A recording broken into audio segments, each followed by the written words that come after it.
And welcome into the second half of the Week 7 Countdown Show. I'm your host, Ian Power, joined as always by Matt Vitale, Frankie Santiago, and joining us as he always does, Mike Fontaine from Trash Talk Sports. We're going to be breaking down the remaining 6 games that we did not cover yesterday, as well as giving you guys our starts and money picks of the week. A little bit of news before we dive into all of that, though. Sony Michel was limited with a shoulder, but he seems like he is on track to play this week. Don't really think that's, I guess, with it being the Bipocalypse, that could be a factor, but uh, I'm not super concerned about what Sony Michel is going to be doing this week. Jerry Jeudy, who worked out before tonight's game, obviously we are filming after the Thursday night game has finished, did not play, but the team expects him to be ready for week 8. So good news if you've been stashing Jeudy, he should be making his midseason debut very, very soon. Less good news for the other team on the field tonight. Baker Mayfield revealed that he has a fractured humerus bone in addition to a torn labrum. Ooh. And he said he cannot return to the field until his fracture heals. That's not good. Yeah, I mean, I've never fractured anything in my shoulder before, but I imagine those aren't quick healing injuries. Are you guys just kind of like, are the Browns a fantasy situation you're trying to get away from at this point? I mean, obviously Nick Chubb is expected to be healthy sooner rather than later, but Kareem Hunt's a long-term IR situation. Odell Beckham got banged up in tonight's game again. Baker Mayfield's obviously out for an undetermined amount of time. Like, are there any Browns outside of Nick Chubb that we actually can care about? That's a tough one. Not consistently. Yeah, I think for me it's probably Dearness Johnson did have 22 carries for 146 yards tonight. He could be the new not Nick Chubb running back until Kareem Hunt gets back. I hope so. But I could just see it coming back and just being Chubb getting his 20 carries, and that's about all the fantasy value you're going to extract from this team. Sure. I think you're going to see a lot more tight end work overall, but pinpointing who is the big question. Harrison Bryant and Austin Hooper, David Njoku. Good luck trying to figure that one out. Yep. They do have a carousel over there. Jimmy Garoppolo was limited with a calf today in practice, although he seems like he is on track to play this week. Trey Lance, on the other hand, was not practicing with that knee, so kind of reading between the lines there. Seems like Trey Lance season is on hold. DK Metcalf was a full practice today with his foot. Should be good to go this weekend. Alex Collins is going to be a curious one for fantasy managers. He was a DNP with his groin/glute today. Obviously, if he practices Friday, that makes me feel a little bit better about him. But with this being a situation where Alex Collins is in the Monday game, is there any way fantasy managers can feel comfortable keeping him in their lineups if he doesn't practice Friday, at least in some capacity? For me, that's a no. Personally, I don't like starting banged up guys going into Monday, and I mean, these are honestly probably the most crucial weeks of the season because you're either because keep in mind, DJ Dallas and Travis Homer are probably still on most people's IR, or on free agency. So you at least have a pivot hypothetically if Alex Collins were to miss. Yeah, but then that means, so if you're counting on Alex Collins missing, then you're basically spending 2 roster spots to have a backup for your backup. I would, maybe go out and pick up, if there's somebody else out there, I would say either if you're in that situation where he doesn't practice tomorrow, I would say pick up one of those other guys and drop Alex Collins. Because I mean, if you need the points, you need the points. And sure, that's where I'm at with him. I'm not comfortable going into a Monday game with him banged up and, rolling the dice whether or not he plays. Yeah, that's why I look at this one. Hopefully, I had the roster room to pick up Rashad Penny because I honestly think he's going to be the guy here for the Seahawks if Collins doesn't go. So ideally, if you're a Collins manager, you went and picked him up and you'll floor him in where you'll have the running back regardless. But I know that rosters are tight right now with all the buys and all the injuries. So I hate it. And it's just another piece that's not going to be available for managers going into this terrible week. But yeah, as far as Collins, if I don't have the backup, I'm just benching him and trying to find a spot start over him. Let me ask you this, because this is one we talked about a little bit yesterday with the Ravens matchup. Latavius Murray, I'll just jump to his news now because obviously he didn't practice again today. He's shaping up to be inactive for this weekend. Let's say that you picked up Devonta Freeman during the waiver run this week, and Alex Collins isn't officially ruled out at kickoff on, so it's 12:50 on Sunday morning, and you have to make the gut call: Alex Collins, who might play Sunday night, or Devonta Freeman. Who are you putting in your lineup? I'll go Devonta Freeman or Le'Veon Bell. One of those two. I'm in the Yeah, same I camp. think you have the higher upside with Freeman or Bell. So I would go Freeman if he's not available. Bell has the receiving upside. Okay.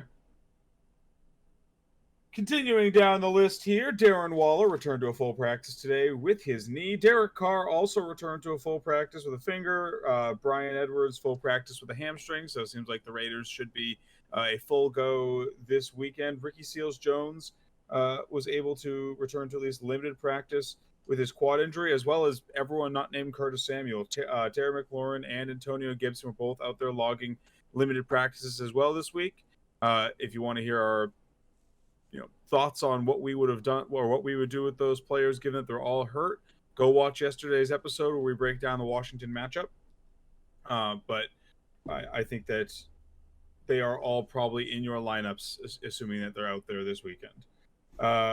Julio Jones was limited with a hammy. Derrick Henry was did not practice with a non-injury. This is probably just them giving him rest because he's getting 400 carries a game. And then A.J. Brown was a DNP with an illness. This is an interesting one, so I'm going to want to get you guys' opinion on this one. He tweeted out today that he can't keep any food down. That's not good.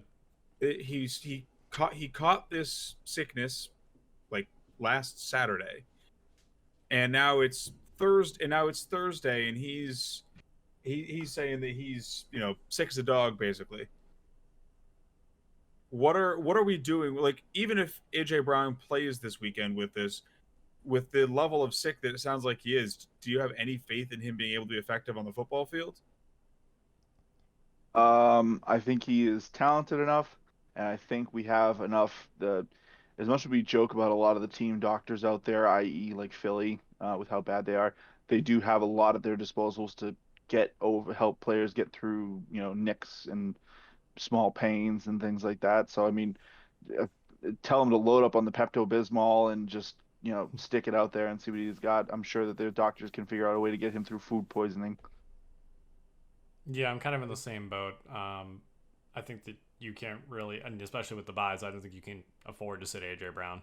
I mean, you can stream somebody over him, but the upside's definitely not going to be there. Sickness is kind of one of those things where it's not really I guess it's a weird one because your body is obviously not in the right space, but it's not like a physical pain. It's just that you're gonna be throwing up a lot, maybe. But I think that I mean I'll start him if he's playing. Yeah, I mean, if it was any other week, I'd probably say sit him, just based on what he's going through. But the fact is, and Frankie reiterated it, this is a terrible week, so you got to play the players you have that are available, and if he's out there, you got to play him just and hope he can catch a few balls before he gets dizzy and can't play anymore. Sure, fair enough. Chase Edmonds was limited during practice with a shoulder injury. Khalil Herbert was a full practice with his shoulder, and that one is impactful because another player down with a sickness right now, Damian Williams, is still on the COVID list. Could be another week for Khalil Herbert. I think we have to, if he's healthy with how he's looked the past couple weeks, I think you have to at least consider giving him a shot in your flex against Tampa Bay. It's a scary matchup on the ground, but he's if he's the only dog in town again, then he's gonna be getting volume at least. So yeah, good news for managers who scooped him for sure. Darnell Mooney was limited with a groin. He should be out there this weekend. And then, as I said earlier, Latavius Murray was a DNP once again. So make other plans. that was all the major news that I had. Did you guys have any that you want to bring up that I didn't mention? No, but I just made other plans. Did you? Yes. What are the other plans you made, Frankie? It rhymes with. Well, no, it's Le'Veon Bell. Ah, no, that's better than nothing, I guess. I mean, yeah, some. It rhymes with. No, nothing rhymes with Bell. There's not a word that rhymes with Bell. Not a single word. All right, let's jump over to our starts and monies of the week. Vitaly, do you want to take us away here with your first start? Sure. For my start, Mike already heard this when I was over on Trash Talk Sports this week, talking about James Conner versus Houston. James Conner's been getting a more and more expanded role in this offense as Chase Edmonds has been more banged up and being more relegated to just the pass catching work here. He's got a great nose for the end zone. This is an offense that's on fire right now, and they're going against one of the worst teams, not even just defenses, just teams in the NFL. So I could see them getting up early and just letting Connor hammer the rest of this game out. I like to see him in the 15 carries with a couple of targets, as he still does get a little bit of passing down work. So you could do a lot worse than Connor this week, and I think he's one of my favorite starts in such a crappy week. Does Chase Edmonds have a touchdown yet? Just asking. He has maybe one, if that, but I am not confident. I'll tell you right now, he does not. Good for him. You know, this is kind of what we were worried about when Chase Edmonds was getting drafted in the 5th round of fantasy drafts this year. Was like, you know, he doesn't profile as a goal line guy or a guy that's being used inside the 20s. So yeah, and hopefully he can heal up and get back to being effective in the passing game, because he is a disappointment currently. I'll jump in next with my start of the week. I am picking Mr. Damian Harris versus the New York Jets at home. Jets are coming in as huge dogs in this game. They are, you know, good against the pass, but they're only good against the pass because no one throws against them, because they don't have to, because you can run it. You can just literally never call a pass play and still beat the Jets by 14 points. The Patriots are going to just come into this game and strangle the Jets just like they did the first time they played the Jets this season. Damian Harris is going to get a heavy workload. He just did great last week against the Cowboys. You know, he clearly has Bill Belichick's favor and trust. So I expect Damian Harris to be out there start to finish, barring an injury, and he is going to just rake in the points for fantasy managers who have, you know, kept the faith with him and kept him on their rosters through the hard times of the first couple of weeks. So get him out there and enjoy the massive fantasy day that's coming for you. Frankie, what about yours here? We're looking at Mr. Jalen Waddle here going against Atlanta. Obviously, there was that gap where the Dolphins were missing Tua, and you know the whole entire Dolphins passing attack suffered. Last game, 13 targets, 70 yards, 2 touchdowns. I mean, I'm not saying he's going to get 2 touchdowns again, but just the passing or receiving volume rather is there, and the receiving upside's there. I think he's the best receiver on this team, especially with Will Fuller being banged up. And, you know, he's clearly building that rapport with Tua. If you look at the start of the season, 8 targets, 13 targets, it's kind of, you know, using your eyes, you can see that the talent is there. And this is a team that's going to, you know, want to pass the ball in this porous Falcons defense. Okay. And Mike, round us out here, and I'll have you just bounce it off you so you can give us your start and money, and then we'll go back up the ladder. Sure. With my start, I'm actually starting Chris Godwin against Chicago this week. I think Antonio Brown's ankle injury is something to watch. He hasn't practiced at all this week, and I think they're going to be cautious against the Chicago Bears, who they really don't have to try much at all, being 15.5-point favorites. So Chris Godwin enters that wide receiver 2 role once again. He has the rapport with Brady. You know, he's been targeted double digits twice. I expect another double-digit target this week. You know, he's in favor. Brady's a big trust guy. I like Chris Godwin here. I think he's going to offset Mike Evans really well, and the passing attack for the Tampa Bay Buccaneers will continue to be strong overall. And then for my money, I'm going to reiterate the points a little bit here that Ian, you had, but Damian Harris against the Jets at $5,700 is a great value for Damian Harris. And the way that the Patriots are going to attack the Jets is strictly on the ground. They're going to bludgeon Quinnen Williams and Sheldon Rankins in this defensive line, and they're not going to be able to get off the field. It's going to be the pace down, slow offense. Damian Harris ran all over them already. He knows how to do it again. And with the offensive line getting fully healthy for the Patriots, I expect him to not only produce well, but overproduce for his price point at $5,700. Fair enough. Let me just jump back to my page here. Frankie, I had to remind myself who was next online. Why don't you regale the audience with the money pick that you so rudely graciously put into the document first? Yes, that you so rudely stole out from under me. That would be Zach Ertz at 3,900 facing Houston, and here's why. It's not even really a numbers thing for me, although Zach Ertz has looked better than he was last year coming into this year. Sure. We kind of had the whole Dallas Goedert Zach Ertz conversation, but Ertz has looked like he's coming back from the dead, and the main thing for me is that the Cardinals went out and they traded for him. They didn't, they had their tight end injury, and they weren't just like, oh, we'll just play whoever's here, play whoever we got. No, they went and they got a guy that I think that they're planning on using.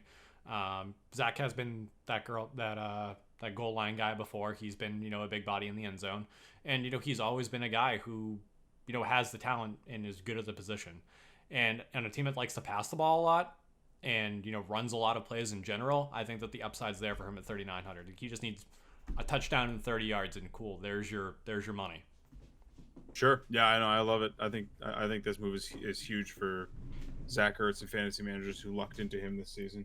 For my money pick, I'm going with a slightly more expensive tight end, going against a slightly worse defense if possible. Mike Gesicki at 4,700 versus this putrid Atlanta Falcons team is in a potentially smash spot this season, because one of the great things about Gesicki, people have always parroted, is his athleticism and his ability to make plays after the catch, and how big and strong and fast he is for a tight end. The Dolphins clearly have seen that, because they're not actually using him as a tight end this season. He's only actually lined up as a tight end, I think, 15 times this year. So they've been lining Mike Gesicki up as a wide receiver for the most part this year, and it's been showing in the box score, especially last game. Now that he got Tua back, a quarterback that's actually able to utilize a talented receiver like Gesicki, he put up a humongous game, and that same type of game could be coming this week against Atlanta. They can't stop anyone. Atlanta also is going to be throwing a fair amount to keep the pace up against Miami, who neither team has any running games. So they're both going to be throwing a fair amount to just play in a pace up environment against one another. Gesicki's kind of the only game in town with Preston Williams and Will Fuller and Devontae Parker all hurt. It's just him and Jalen Waddle. So all of the targets aren't going to go to Waddle. I think the ones that don't are going to go to Gesicki. Starting with confidence. Waddle for 25 targets. Sets the single game record. Sure. All right, I guess I can round this one out. You guys did give me a little bit of a flash there with Ian, with your comments about just running the ball and the Patriots. I just flashed all the way back to Steven Jackson when he ran the ball, 35, 36 times against the Dolphins, and we choked that game away. So hopefully they don't do that. Yeah, where we didn't we didn't throw in the entire first half. Yeah, I don't want that. I don't care. I know that they can beat them, but I don't want that again. That was terrible. But I'm going to go here for my money with Mr. DeAndre Swift at 6,000. I think he's an absolute steal for the level of running back that you're getting this week. He's playing against the Rams, and I think that's a factor. But slowly but steadily, Swift has been taking over this backfield. His snap percentage is going up. His usage has been quite steady, and I can see him getting an uptick in this game with the fact that the Lions need him to even stay close to the Rams, which I don't think is possible with how good the Rams have been playing. So I expect him to see a nice uptick in volume as far as targets, and to maintain that, 12 to 15 carry mark. And like I said, he's getting you about 100 multi-purpose yards. And if he gets about that and a touchdown, I think he can easily pay off his money with room to go up. So for me, 6,000, I think that's a smash pick. I think that one's particularly savvy too. That one and Damian Harris, because of the way this week is setting up, it's kind of setting up as a studs and duds week. So the guys in the 6K range are going to be faded just because not a lot of people are going to be the the casual money is going towards the expensive guys and the cheap guys. So you're getting differentiators in your lineup with those two just by the sheer fact of picking them. Yeah, and I can see people shying away from Swift just because he's got a tough matchup. Yeah, so there's a lot to like there for a GPP value pick. All right, before we dive into the slate, if you don't already follow us on social media, make sure to do so. You can see all of our socials on the screen here. We are at the Fantasy 4-Pack, at the Fantasy 4-Pack, at the Fantasy 4P _ Ian, at Senpai Koala, and at the Foon. And you can find Mike over at Trash Talk _ Media. Mike, do you have anything going on over there that you want to tell our viewers about? Just some really fun content for the next. We do daily content just like you guys, and a lot of great stuff planned for the future. So feel free to come and check us out. And as always, you can catch these guys every week on our show as well. So don't be afraid to say hi. Absolutely. Definitely go over and check them out. You can find their link down in the description below when we post this video, in case you can't remember everything that I just said and you don't want to have to go back and find it in the video. All right. I think we've done enough talking and whatnot. Let's get into the second half of this slate here. We are going to be leading in with there's some really gross gross spreads in the second half of this slate. The Detroit Lions are going to visit the Los Angeles Rams in a 51.5 point total, where the Rams are 15.5 point favorites. Yeah, I noticed that when I was looking. That's not even the highest spread. No, it's not. Oh God, I scrolled a couple games down and I saw it. I was like, oof. That's not even the highest spread. Oof. All right. Well, I think the Rams are pretty linear here. You start Matt Stafford, you start Cooper Kupp, you start Robert Woods, you start Higbee, you start Darrell Henderson, kind of end of list. I guess you can flex Van Jefferson. I mean, are any of you guys particularly high on him as a flex this week? I feel like there's probably better options given that the Rams aren't going to have to throw that much. Yeah, I'm kind of off of him because common sense. They're probably going to be up, so they're probably not going to be. I mean, I'm starting Darrell Henderson in a lot of daily fantasy stuff because he looked good, and I think they're going to be running the ball a lot. Sure. Yeah, I look at him as basically just a discount Mecole Hardman. That's already bad when Mecole Hardman's basically a discount version of Tyreek Hill. Like they just don't. Him and Mecole Hardman are in the same situation where they don't see enough targets. They both have that down the field burst speed where they can just pay the week off with one catch. Yep. But I think it's more likely to see that with Mecole Hardman than you do with this, because this game is going to be a blowout, as Frankie was saying, as opposed to the Chiefs game where there should actually be points scored on both sides of the ball. Sure. Lions side of the ball, I think there are some decisions to be made. Obviously, while the Rams defense is good, it's not the Rams defense of yesteryear.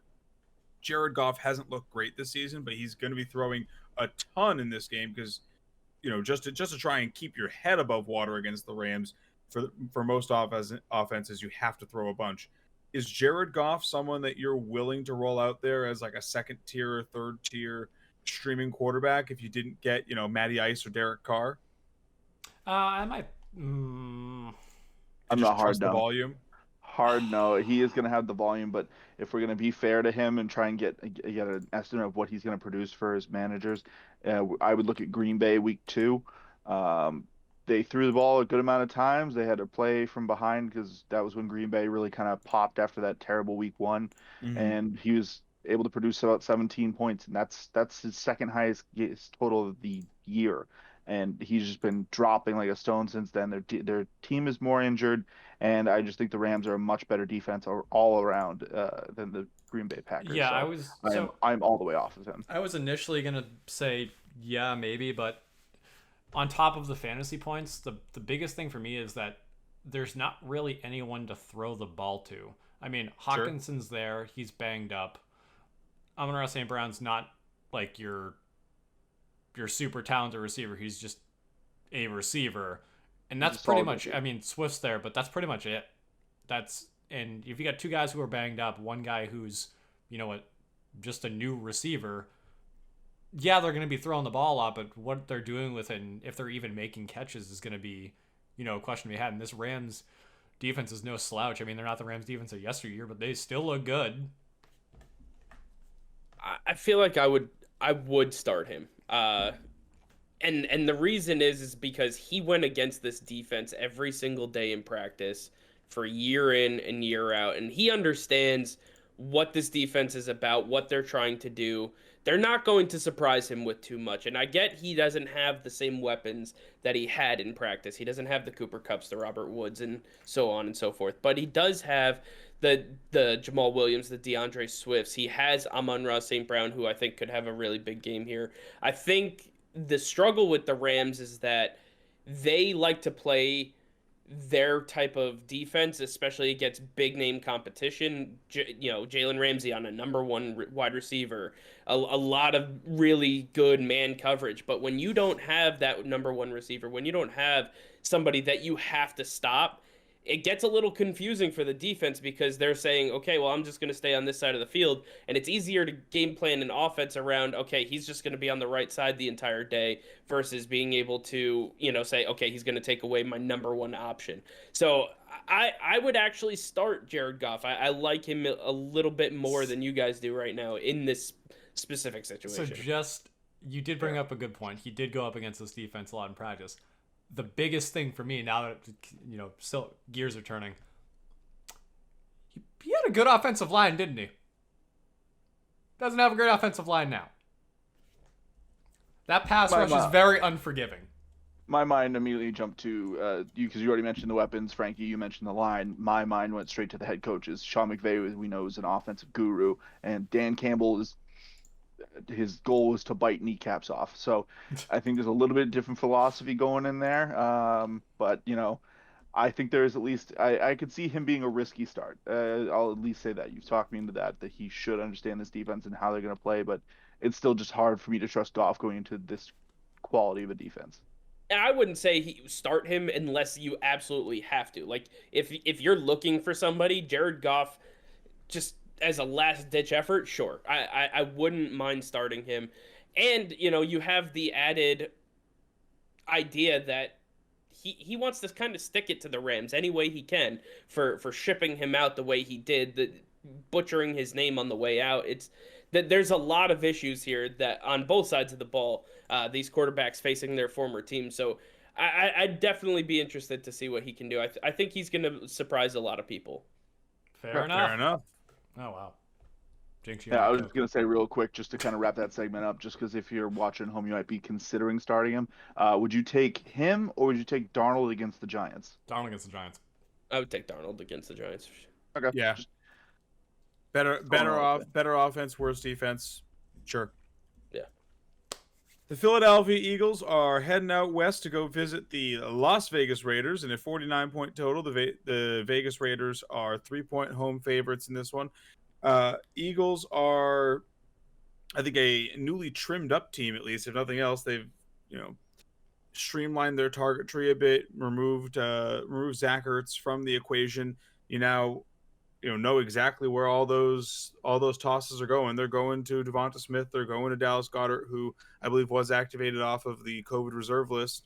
Some of it might go to Jalen Reagor or Quez Watkins, but I think there's really only 3 pieces you want on this Eagles side of the ball this week, and that's Smith, Goddard, and Hurts.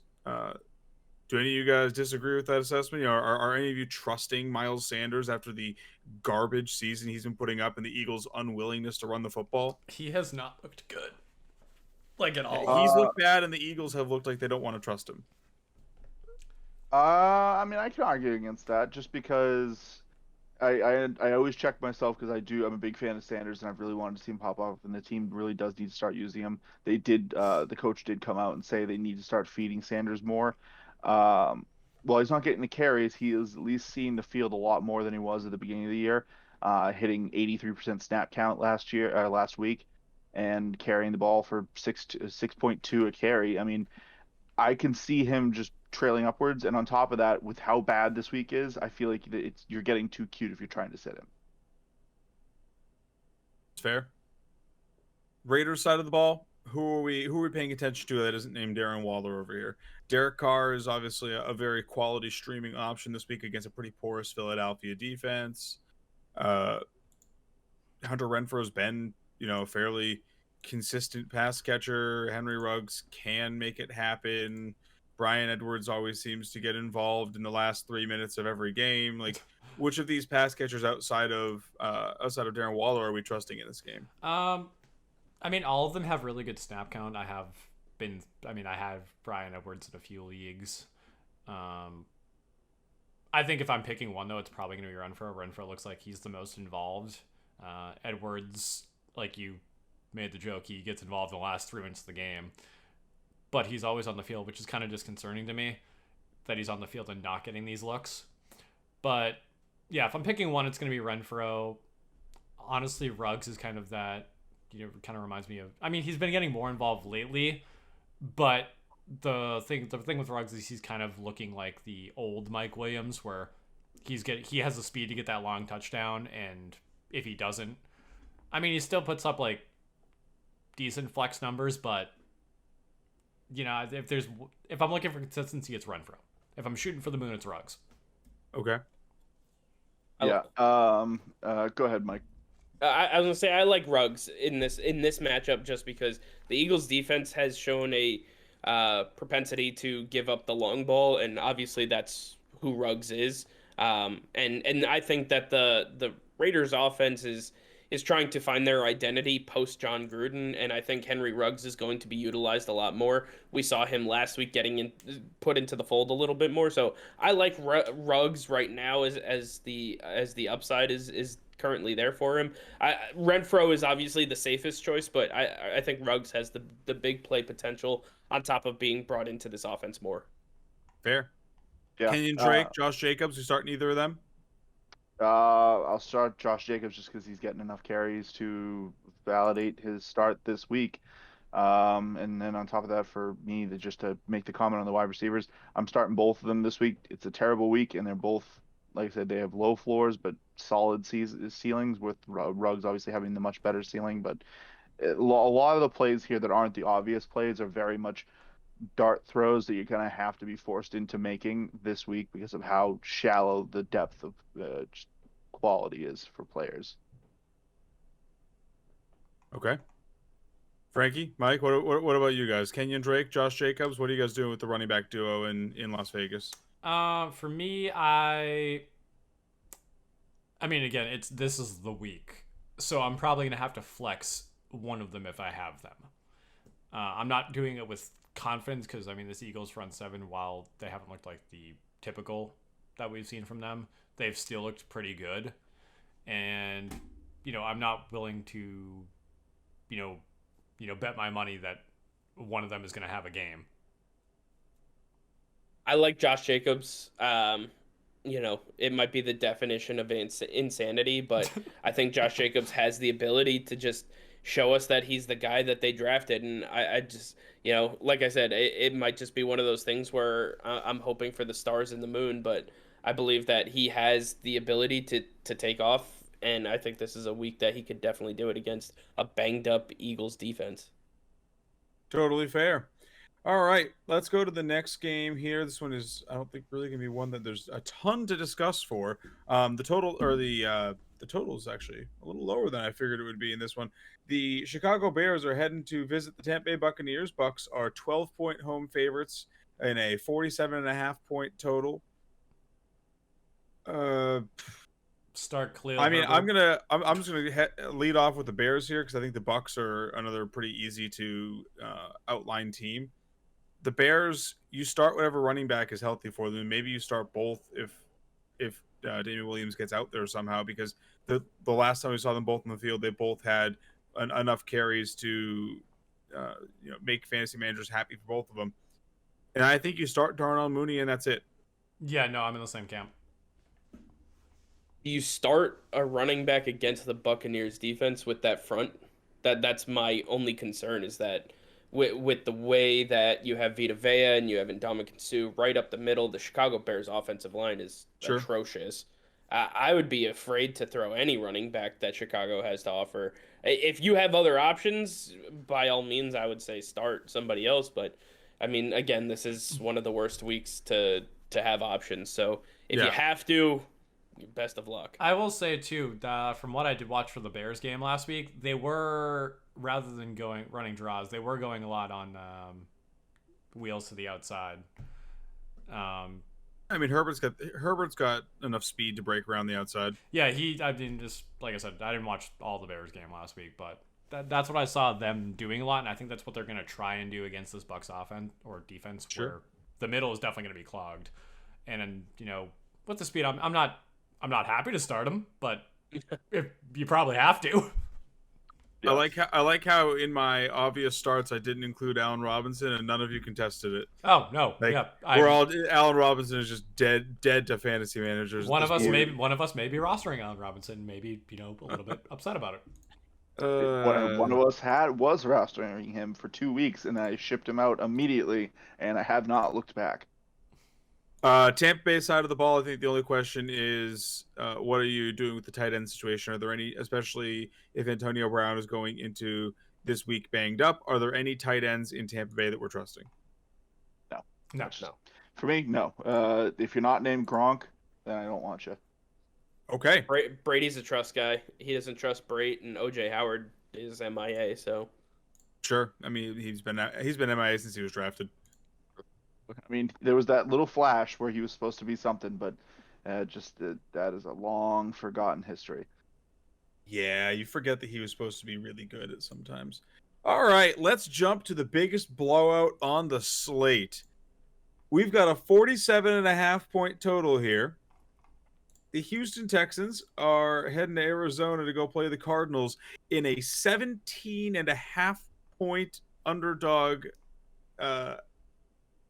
game that's being set up here. I don't think I've ever seen a spread this massive. Yeah, no, this is the biggest spread I've ever seen. Yeah. Like, I'm not exactly a hardcore gambler. I do more DFS than just betting on games. But in my 10 or so years of just betting on the NFL, like I can't think of a single other game that touches 17.5. I don't know why. I look at this game and I, for some reason, just feel like Cliff Kingsbury is going to fumble it somehow, just because it feels like that's the Cardinals and that's Cliff Kingsbury right there. Arizona gets their first loss against Houston. Yeah. no. Yeah, it's like when the Chargers lost to the Browns that one time. Oh, that would be so bad. All right. So on the Texans side of the ball, it's just Brandon Cooks, right? Yep. Yeah. No care about Mark Ingram and his workload. Nope. He gets like 15 plus carries. It's hard for me to say no to that. Yeah, he gets 15 carries and 15 yards. I know, but it's one of those things like this. If I'm gonna recommend people to start Khalil Herbert into that tough front seven Sure. for the Bucs, I feel like if you really need it, he is a flex-worthy running back because he's gonna touch the ball, and that's something that's hard to find this week. You might be really strapped, and you can do a lot worse than Mark Ingram running the ball 15 times. He could just get one that just is just bad block, great blocking. He gets a hole, and he gets 40 yards, and then he finishes the whole week on 50 yards and 15 carries. One of his 1 yard carries is on the 1 yard line, and they scoop a fumble, they recovered on the one, turn the ball over, and he punches a 1 yard in. Like, oh, you think they're gonna get a fumble? Oh, it's Cliff Kingsbury. yeah. He can figure out a way. But So- it's for Frankie and Mike, are you guys considering Mr. Ingram at all, or is I he am dead not. to you? Not I if I am- value my fantasy season. Okay. he got fair 20 enough. touches last week. Come on. Cardinals side of the ball. I think this one is a little tough to decipher just because of how much they've been spreading the ball out this season. Obviously, there's the revenge game narrative for Nuke Hopkins, and you never sit him anyway. Kyler's always in your lineup. I I know Vitali is on the side of James Conner, as he outlined in the starts section of the show. But for you guys, are you a James Conner or a Chase Edmonds truther this week? I mean, I said this on, Fontaine show a little while ago, and I alluded to it in Vitali's start. Chase Edmonds doesn't have a touchdown yet. Why would I start Chase Edmonds over James Conner? Like, True. It seems pretty. You want the guy who's going to get the touchdowns because he's going to get you the points. It doesn't matter if Chase Edmonds is on the field. He's doing, whatever. He's doing okay work. But if I want fantasy points, I'm going with James Conner. I mean, James Conner is not only running the ball, but he's in the receiving game as well, which we thought was strictly Chase Edmonds. And, it's not heavy workload by any stretch, but he's there. And, I mean, that's good enough reason for me to say not only is he taking the running reps, but he's also taking some receiving reps away from Chase Edmonds. It's James Conner 100%. Speaking of people who are taking receiving reps away from more talented players, AJ Green is having a career resurgence in Arizona this season. He's had 2 bad games this year. 4 games of 10. What outside of Nuke Hopkins and obviously Zach Ertz because tight end is a wasteland, and as you said, Frankie, they traded for him. They clearly want to use him. So outside of those 2 pass catchers, what are we doing with the other 3 here? Christian Kirk, Rondale Moore, and AJ Green have all been, viable for fantasy managers at various points of the season, some more than others. So, are there any of them you're trusting this week, and any that you are just flat benching? I never thought I would say this in the year 2021. I'm comfortable starting AJ Green here. Because, I mean, it's like, if it happens 1 week, it's an anomaly. If it happens 2 weeks, it's, it's something you gotta look at. He's only had 2 bad weeks this year. And I know the cliff is coming at some point. But you know what? I don't think it's going to come against Houston. Yeah. I'm keeping it simple. I'm starting their 2 best receivers, AJ Green and his number 2, Hopkins.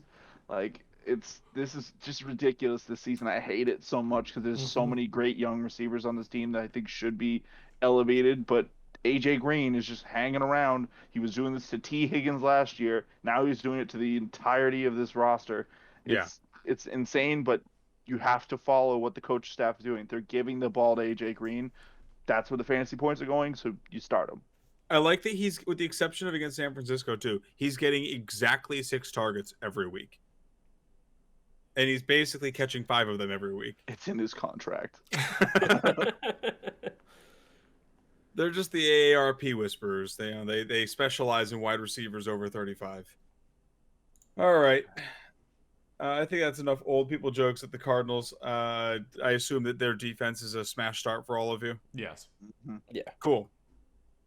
Let's go to the Sunday night game here where we have the Indianapolis Colts also heading out west to go face the San Francisco 49ers in a disgusting 44-point total here.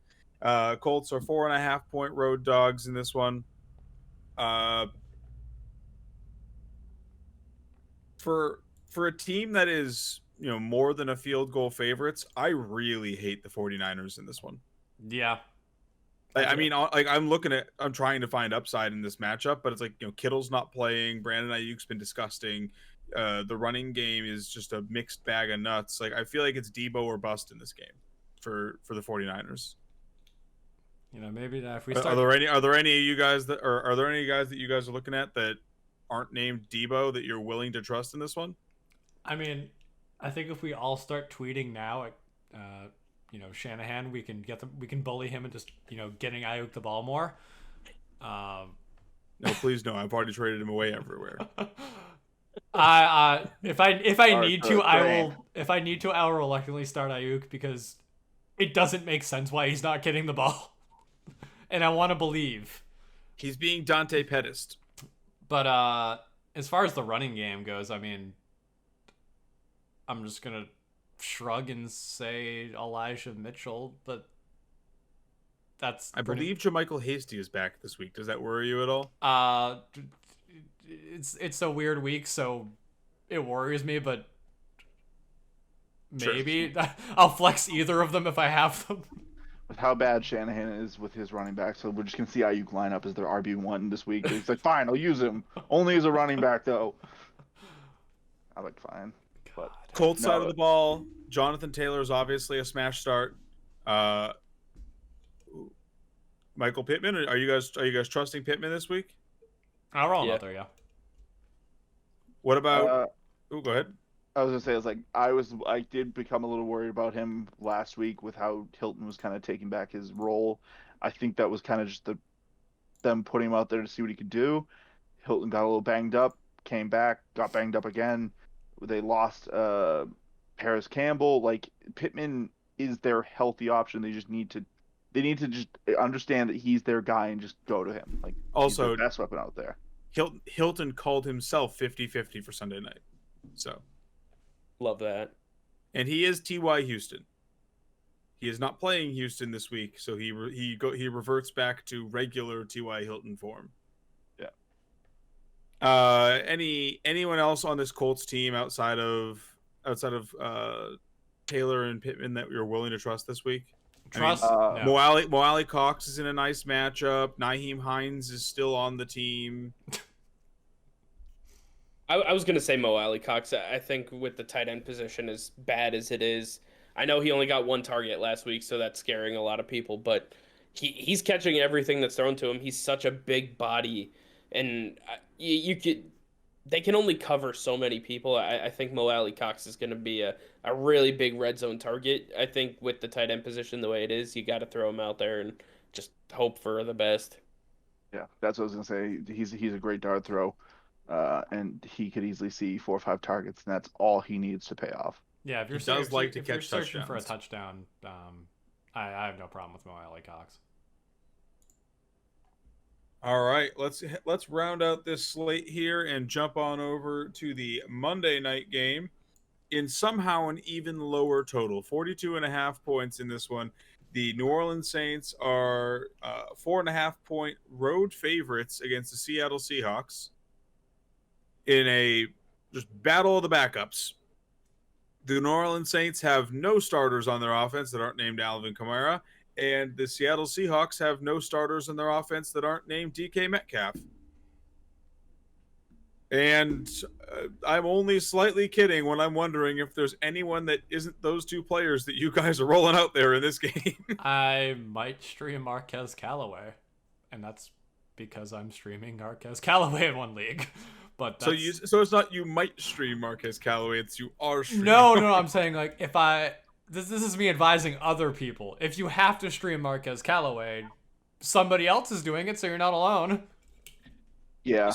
You saw an uptick in his targets and his volume prior to the bye. I would be surprised if they reverted away from that. I think Marquez Callaway has shown that he's going to go up and get 50-50 balls. Might as well trust him with your team when you need him. Yeah, I mean, the Seahawks don't look super great on defense either, so if there's a week to, roll the dice, it's this week. Actually, are they the worst against the pass this year? I need to double check that. They're not. I don't believe they're the worst, but they're down there. They look it. Oh yeah, I mean this Pete Carroll. I mean, unrelated to this game, but Pete Carroll needs to retire. He doesn't look like he has any sort of juice left when it comes to driving this team forward. But their play calling is as unimaginative as the Steelers. Yeah, it feels like he is fighting the culture of this team. This team wants to shift towards more of a pass focus, and he's trying to drag it back down into a run first team.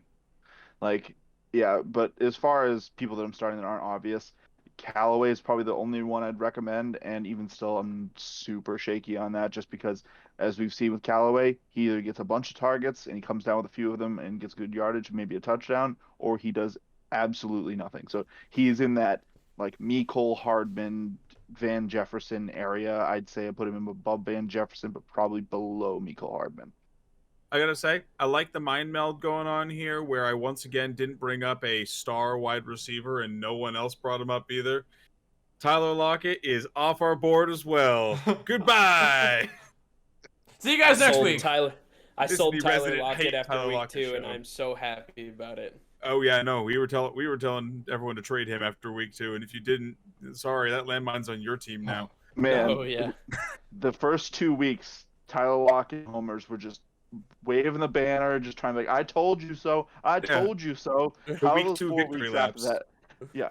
How does 5-4-8-4 sound for fantasy points and half point PPR sound? Sound like the guy you're trumpeting that has to go in the 4th round, 3rd round? No. This is Tyler Lockett. He's not good for fantasy. He's a good wide receiver in the NFL. He's good for the Seahawks. Do not. All right. Well, I could go off all day, but I think we're good. your camera's all starting to lag a little bit here, so Yeah. it's making your rant a little 10 frames per second.